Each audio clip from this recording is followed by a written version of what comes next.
서울에 한 군데예요. 관악구에 한 군데인데 이게 왜 그러냐면요, 이 서울의 도심권에 정비 사업을 하게 되면 일반 분양분이 미분양될 걱정이 없어요. 그렇기 때문에 공공 매입을 안 해도 됩니다. 정부 지원 공공 매입 임대는 안 해도 돼요. 인허가만 해주고 빨리 도와줘서 빨리 공급할 수 있게만 해주면 된다는 말이죠.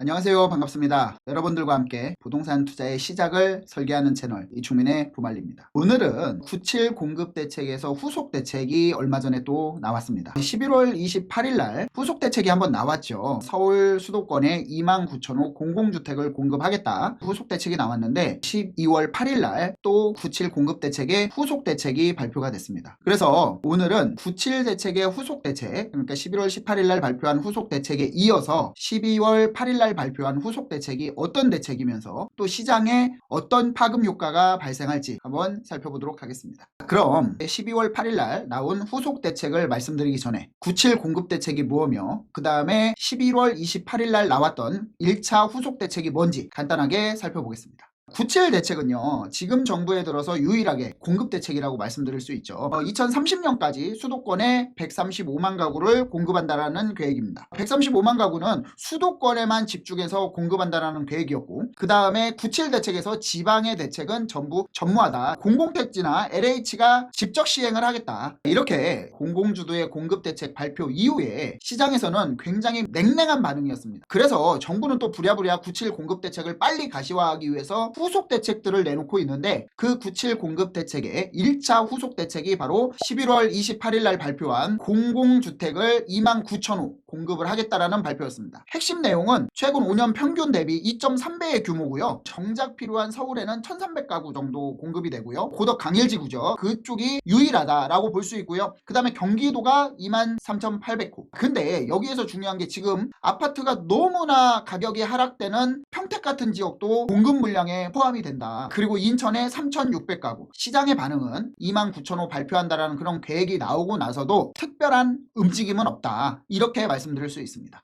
이제 본 내용으로 좀 들어가 볼까 합니다. 12월 8일 날 정부에서 발표를 했죠. 보도자료를 보시면요, 새정부 주택공급방안 97 대책 후속 조치예요. 이게 이제 2차라고 보시면 될 것 같아요. 연계형 정비사업 시세 재조사 요건 완화, 사업성 높여 정상 추진 지원을 하겠다. 매매가격 합리화 등을 통해 공공지원 민간 임대 연계형 정비사업 활성화. 실질적으로 연계형 정비사업은 들어보신 분들이 많지 않을 거예요. 도대체 연계형 정비사업이 뭐냐? 정비사업은 알겠는데 도대체 연계형 정비사업은 뭘까? 그래서 정리를 좀 간단하게 해드릴게요. 연계형 정비사업, 그러니까 공공지원 민간임대 연계형 정비사업, 이제 줄여서 연계형 정비사업이라고 하는데, 연계형 정비사업은 정비사업 침체 해소와 도심 내에 장기 임대주택 공급을 확대를 동시에 달성하기 위해서, 그러니까 말 그대로 정비사업도 하고 도심 내에 장기 임대도 확대하고 공급을 확보할 수 있고, 이런 두 가지의 목표를 달성하기 위해서 박근혜 정부가 도입한 정비, 주거복지 결합 모델이라고 보시면 될 것 같아요. 정비구역 일반 분양 리스크를 줄여 사업을 돌리고, 정비사업을 계속 돌리고, 그 물량을 장기 민간 임대로 돌려 서민, 중산층 임대주택을 확보하는 것이 핵심 목표다. 사업 개요는요, 정비조합이 정비구역에 공급되는 일반 분양분을 공공지원 민간임대 사업자가 매입을 하는 거예요.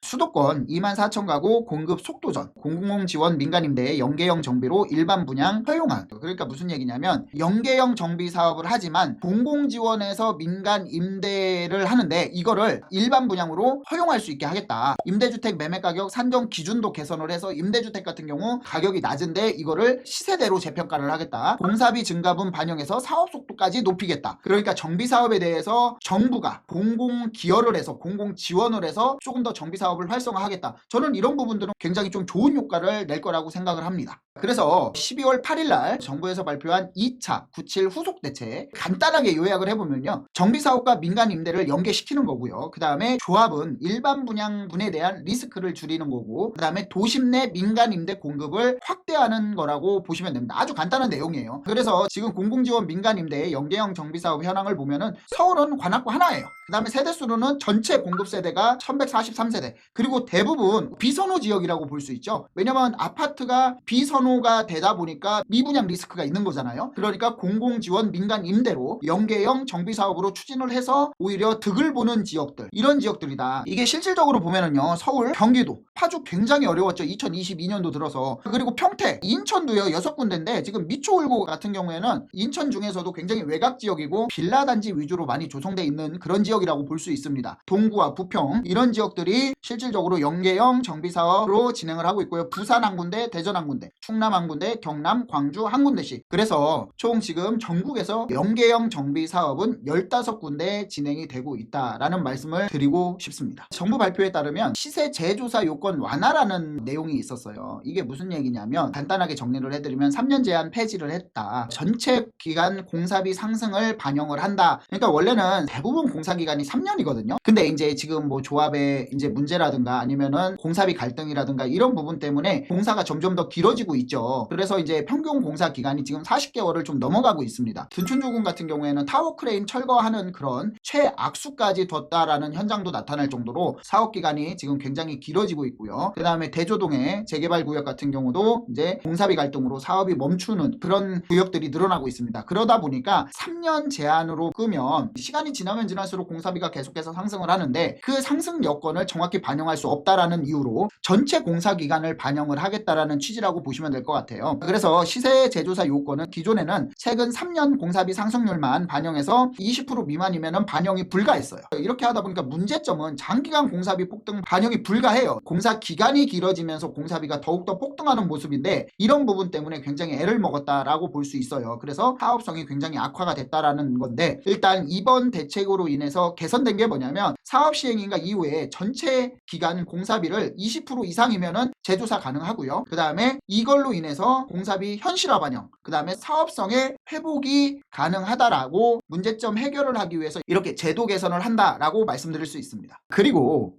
지금까지 공공지원 민간임대 연계형 정비사업이죠. 전부 다 이제 리츠나 아니면은 임대 사업자가 매입을 해서 임대하는 방식이었는데 이거를 분양을 할 수 있게 한다라는 거예요. 임대보다는 아무래도 사업성이 조금 더 좋아지겠죠. 두 가지가 가장 핵심이다라고 보시면 돼요. 시세 재조사, 그 다음에 일반 분양 일부 허용한다. 이 두 가지가 핵심이라고 보시면 되는데 기존에는요 일반 분양 100% 이제 임대 리츠 매입을 해서 사업성 개선이 불가했습니다. 이번에 개정되는 것은 일부 일반 분양을 허용하니까 사업성이 개선이 되겠죠. 하지만 용적률 인센티브 혜택분은 임대로 유지한다. 여러 가지 여건, 기부 체납 비율이라든가 이런 것들을 충족하면 인센티브를 줍니다. 그 인센티브만큼 공급 물량이 많아지니까 이거에 대해서는 임대를 계속 유지하지만 일부에서는 일반 분양을 허용하겠다. 그러니까 정비 사업에 대한 사업성이 지금보다는 더욱더 나아질 것이다 라는 말씀을 드리고 싶어요. 그래서 기대 효과를 좀 말씀을 드리겠습니다. 정비 사업 추진 속도가 굉장히 빨라질 것으로 예상이 돼요. 도심 공급 확대 가능성이 높다. 국토부 추정에서 전국의 4만 세대 사업 정상 추진을 기대한다라고 있는데 물론 일부 매입 임대를 일부 분양으로 전환을 하겠다. 평택 같은 경우에는 지금 일반 분양분을 해도 분양이 잘 안 됩니다. 분양가가 오히려 더 낮아요. 매입을 해서 임대를 놓는 게 나을 수도 있다라는 거예요. 말씀드린 것처럼 서울에 한 군데, 경기도에 3군데, 인천에 뭐 6군데, 충남에 한 군데, 대전에 한 군데, 부산에 한 군데. 지금 부동산 경기가 그렇게 좋은 지역이 없습니다.